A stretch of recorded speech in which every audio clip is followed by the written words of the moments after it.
you were proud of yourself for actually getting up early enough to shovel your driveway. You got it done quickly, too, and just as you're finishing up, you see the snowplow coming on through. It's gonna be smooth sailing this morning, you think? But when you turn back to your house, you notice something a little odd. Your front door is wide open. So you bring the shovel and you get to work.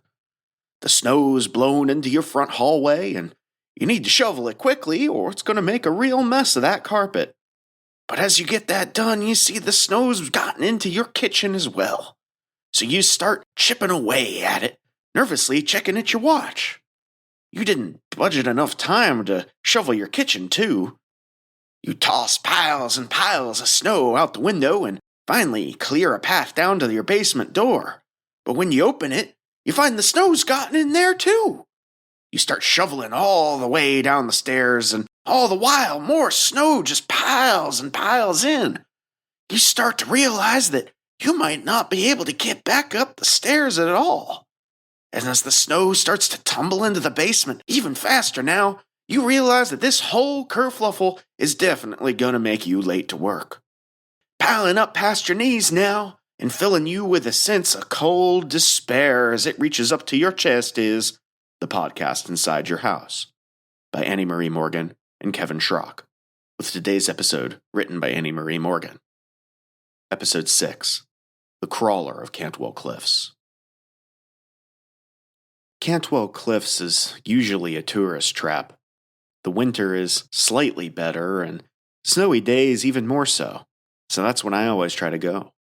I live nearby, and I've had enough of the summer crowds for one lifetime. My friend Sarah has never been before, so we decided to go this past Valentine's Day, since we both had the day off and would otherwise be spending the holiday alone. When the forecast turned from flurries to snow to a possible weather emergency, we thought about canceling our trip. But we had ice cleats and she drove a Jeep, so we thought, what the hell? We'd been planning the trip for weeks and we weren't going to let a little snow ruin it. And when we got there, it didn't disappoint. The parking lot was completely empty, a sight I didn't think I'd ever see. It was 2 p.m, and not only was there not a car in sight, but there weren't even any tire tracks. Now, granted, the snow was still falling and about to turn dangerous in a few hours, so maybe we shouldn't have been out there either. But damn, was it beautiful.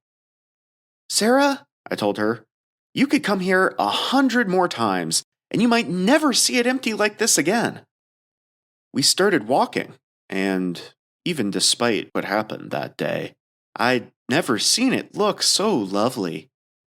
The snow had stuck to every branch of every tree, and there were a lot of pine trees, which gave the forest a ton of green even in the midst of winter. If I didn't know we were in the Midwest, just by looking at it, I would have guessed Alaska or Canada, somewhere much farther north. The start of the trail can be a bit hard to spot, even with the markers. It was at the edge of a cliff and began at a steep staircase that ran through a crevice in the rock. There were a few old, snowed-over footprints approaching the edge of the staircase, and even one on the top stair, but whoever had approached the steps had quickly decided that it was not the right kind of weather to be hiking in. Are you sure you're up for this? I asked her. Heck yeah, she said. This is nothing. Easy peasy. Even with our ice cleats, though, it was tough. The ice and snow had frozen on the already weathered, shallow steps, so it was basically just a ramp to the bottom, and without the spikes on our shoes, we wouldn't have been able to do it at all.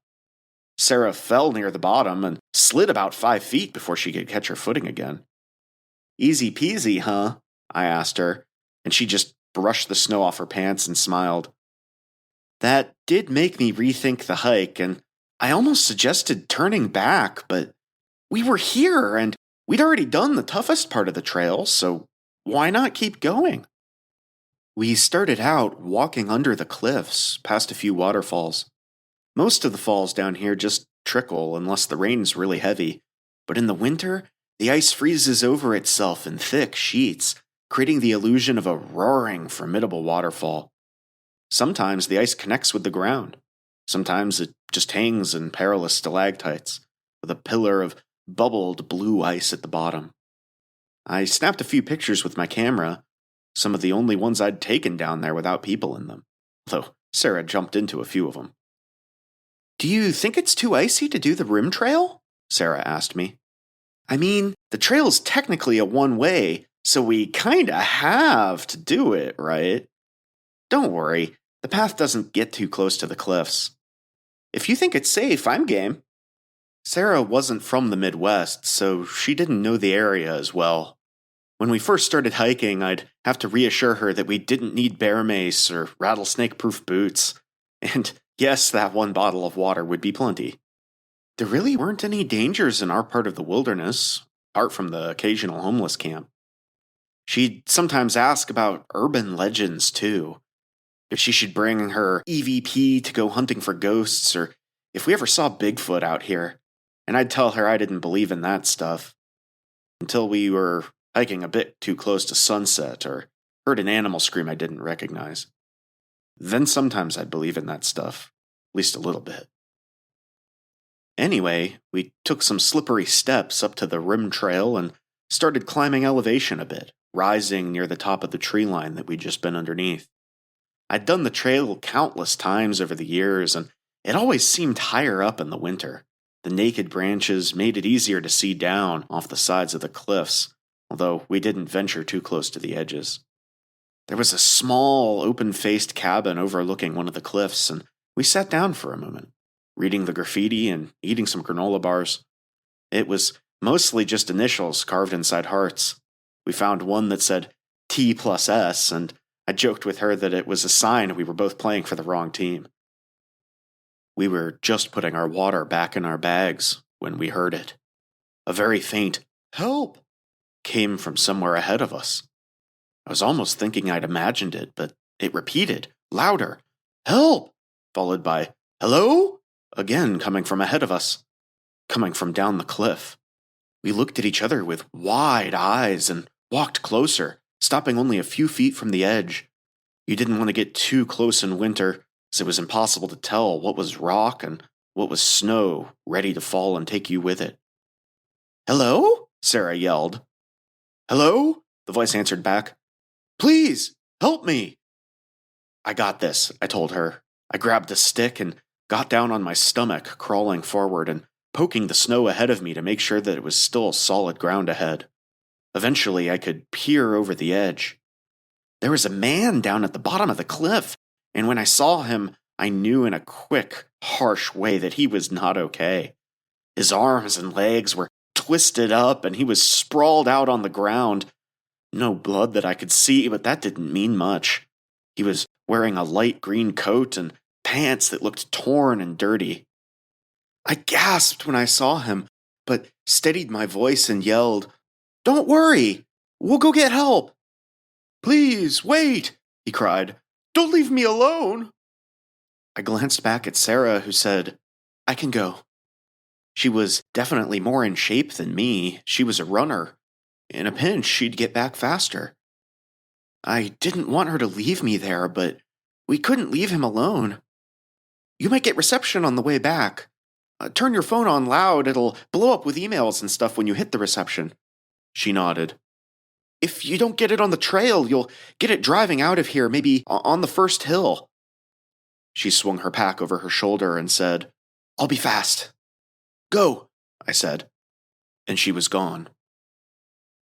"Don't worry," I yelled down. "I'm still here." The wind had died down during my brief conversation with Sarah, and I could hear much more clearly when he replied, "Thank God, and thank you, darling." "My friend is going to get help," I told him.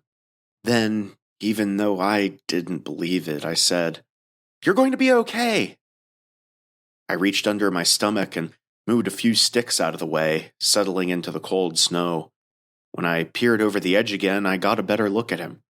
His right arm was folded over, and it looked too short, like it had snapped before his elbow and folded over twice, just in a horrible bundle. His other arm was tucked under him, and his legs looked off. Neither of them were bending the right way, but He was talking, and that was a good sign. My eyes wandered to the snow around him, and it looked disturbed, like he'd tried to drag himself around. "What's your name?" he asked. "It's Tiffany," I told him. "What's yours?" I pulled my hat down a bit, the cold getting to me more now that I wasn't moving around, although the wind had died down, which was nice. "Tiffany," he echoed, ignoring my question. Then he asked, "Are you alone up there, Tiffany?" "Yeah," I responded. "My friend went to go get help." I tried to sound reassuring, but I didn't think it was good that he was asking that so soon after I'd just told him. "That's good," he said, and then quieter. "That's very good." "How long have you been down there?"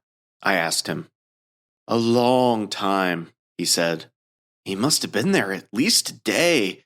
There hadn't been any other tire tracks on the lot." And then I thought, wait a second, where was his car? "I've been down here so long, Tiffany," he said, interrupting my thoughts.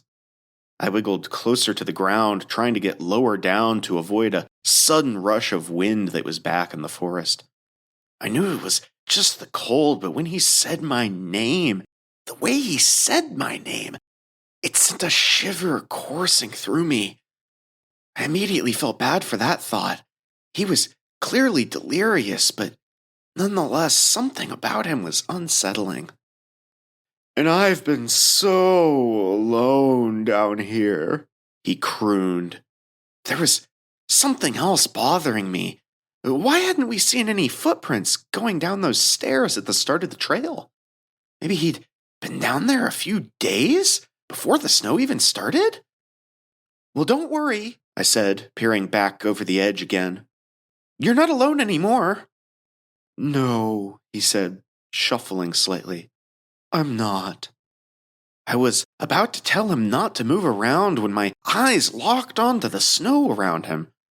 The way that it was disturbed, it wasn't like he'd been crawling around. There were footprints leading up to his body and coming from deep, deep into the forest. And then he sat up. My eyes widened with the awful but confusing realization that he hadn't fallen. He'd walked there. And I laid there for a second, trying to make sense of things. He must have been trying to distract me for some reason.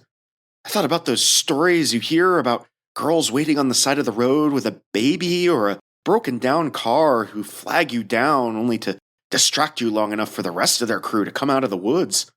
I looked behind me, certain that someone would be closing in, but there wasn't anyone there. I looked back again one more time, ready to stand up and run, but what I saw froze me in place. He was standing up, but he was standing up on legs that were still backwards, the knees bending out behind him. And then his arms unfurled. The bends I had interpreted as broken bones were just a ruse to disguise how long his arms were. They just kept getting longer and longer as they straightened out, and at the ends, his hands, which had been covered with the snow, were now visible. The fingers were incredibly long, with black points on the ends that I could only assume were claws. Then he walked up closer to the cliff, and I lost sight of him. It was concave at the bottom. I heard an awful scraping sound, and in just seconds I saw his head peer around a ledge higher up on the cliff. "Peekaboo," he said in a sing-song voice. He was climbing up the side of the cliff. I got up and ran as fast as I could on the snow and the ice. It felt like trying to run in a dream, my feet sticking and slipping with every step, and I was going so slow, so very slow. Even under the best conditions, I couldn't have outrun him. Even the wind was working against me. It must have been at least 20 miles an hour, pushing me back toward that terrible drop-off. I heard crunching in the snow behind me, and I knew he'd cleared the cliff. I ran a few more steps, and then I slipped on the fucking ice like some girl in a horror movie. Before I could get up, I felt claws on my back. I didn't think my heart could beat any faster, but it went into overdrive as he said, Caught you, Tiffany. He dragged me back with ease as I kicked and yelled and fought for my life, but it didn't faze him. This creature, whatever it was, his claws were digging into my sides, and every kick and punch I hit him with drove them in deeper. But I didn't stop. He dragged me past the cabin, and I tried to grab it. And as we got closer to the edge of the cliff, I dug my nails into the ice, but it all did nothing. The creature threw me over its shoulder as it prepared to descend, my feet up in the air now, ready to go head first over the cliff. Water had pooled at the edge of the cliff, freezing into a slippery wall of stalactites at the edge, and I dragged my nails along it in vain. But among the ice, my hands found a small tree growing off the side of the cliff, and I put all my strength into holding on. Come on now, Tiffany, I won't drop you, he said, pulling me, and I looked at him, really looking at his face for the first time. It looked human, but it was so pale, and his eyes were an icy blue, almost white. His arms were so cold, deathly cold, and his clothes, they were too small. His jacket had little blue flowers embroidered on it. There were holes on the side and down the front like it had been ripped off. Ripped off with those same claws, I wondered. I kicked madly at the ice that was now above us, keeping a death grip on the tree, and by luck, or maybe the divine intervention of some god, if you believe in that sort of thing, the ice cracked.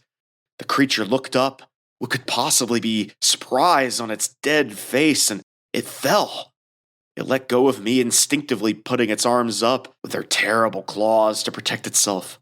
I held onto the tree for dear life as the ice slid away, just inches from taking the small tree with it. Blue stalactites of ice taller than me fell with the creature, and I found myself hoping that they would fall on top of it, impaling its horrible, misshapen body. I clambered up the edge of the cliff with an agility I didn't know I possessed, and I ran. It was painfully slow, but the wind had died down a bit. I didn't hear anything behind me, but I didn't slow down. After 5 or maybe 10 minutes of running on the ice, I found Sarah. She was limping along, trying to get up a staircase. "Sarah!" I screamed, and she looked back, a slightly embarrassed look on her face, and I gathered that she must have been walking too fast and messed up her ankle. I caught up to her and told her, "We need to get out of here now." "What about that guy?" she asked. "He said he didn't want to be left alone." Then a dark look passed over her face, and she asked, is he... "He's not dead." I paused. "At least, I don't think so. But I'll tell you about it in the car. We need to go." "Tiff," she turned to me and stopped walking. "What do you mean?" And I thought about telling her the truth. I did, but this was slowing us down, and I needed her to have more of a sense of urgency. So I told her something more plausible, what I'd first thought was happening when I saw those footprints. "He wasn't hurt, Sarah. It was some kind of distraction. He didn't fall, he walked there. I think there might be more people in the woods, and he was just trying to keep us there for something." "Oh, fuck!" She'd heard enough, and we hightailed it as fast as we could with her ankle, although I practically had to push her up the last set of stairs. I don't know how it didn't catch up to us, so I figured it must have been dead, or at least hurt. We made it out, and I got behind the wheel. The snow was falling again, and the drive was tense. I'd never driven Sarah's car, and the roads were windy and icy. We came dangerously close to running off the road twice, but I wasn't afraid of getting into a car wreck. No, I was afraid of what would find us if we ended up stranded by the side of the road. I took Sarah to the hospital, and I told her that I'd filed a police report while she was in there. I wished I could have done something, told someone, but who the fuck do you tell about something like that? Something impossible. I spent a long time Googling the history of that area. I hoped to find any creatures or ghosts or anything similar to what I saw, but there was nothing. I looked at the previous deaths there, wondering if there had been a man who'd fallen from the cliffs who matched his description, but I didn't find anything. But then again, in the wilderness, you could never be sure. The scavengers could have moved his body.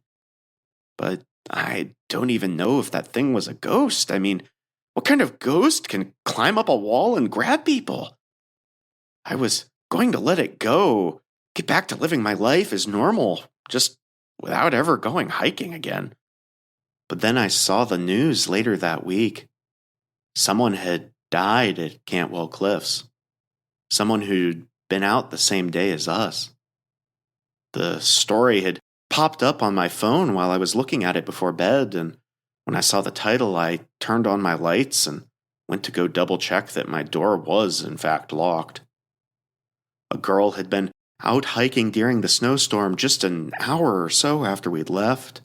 She was an experienced hiker. She'd been mountain climbing and exploring in areas much more dangerous than here. Her family was baffled at how she would have fallen. Then I got down to her injuries. Her right arm was broken in multiple places, and her legs had both snapped backward, which, yes, I know could have just been a coincidence, but it gets worse. She was wearing a green coat that none of her family remembered her owning. There wasn't a picture, but they described it as being distinctive, as it had blue flowers embroidered into it. She had puncture wounds on her side, and her injuries were so extensive that the gruesome details had initially been released to the press in case there was some sort of foul play involved. Authorities wanted to drum up the media attention. But no, the coroner had ruled shortly after that she must have fallen, and the cause of death was actually hypothermia. The article ended with her brother talking about how horrible it was. She must have been down there for hours before succumbing to the cold. He said, "I just can't stop thinking about her being out there alone for so long." But he's wrong. I don't think she was alone. I think she had the company of the horrible creature. She lay there, dying in the snow. I vividly remembered his voice chiding, "I won't drop you." And I found myself wondering if she'd fallen or if he'd taken her down the cliff and then broken her bones himself. They took down the article a while later, after they determined there wasn't foul play. Her family didn't want the graphic autopsy report out there anymore. Local news like that can be hard to find, and if I hadn't seen it that week, I might never have. It made me wonder how many other deaths had happened there that just aren't reported online. I wondered how many others had those same injuries. Eventually, I came up with a theory.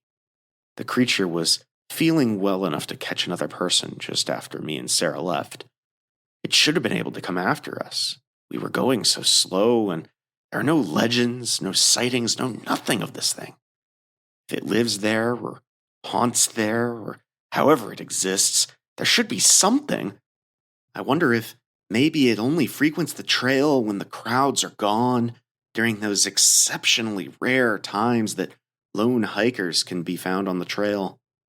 And I guess for a few hours that day, when it had the company of a dying girl, it wasn't alone.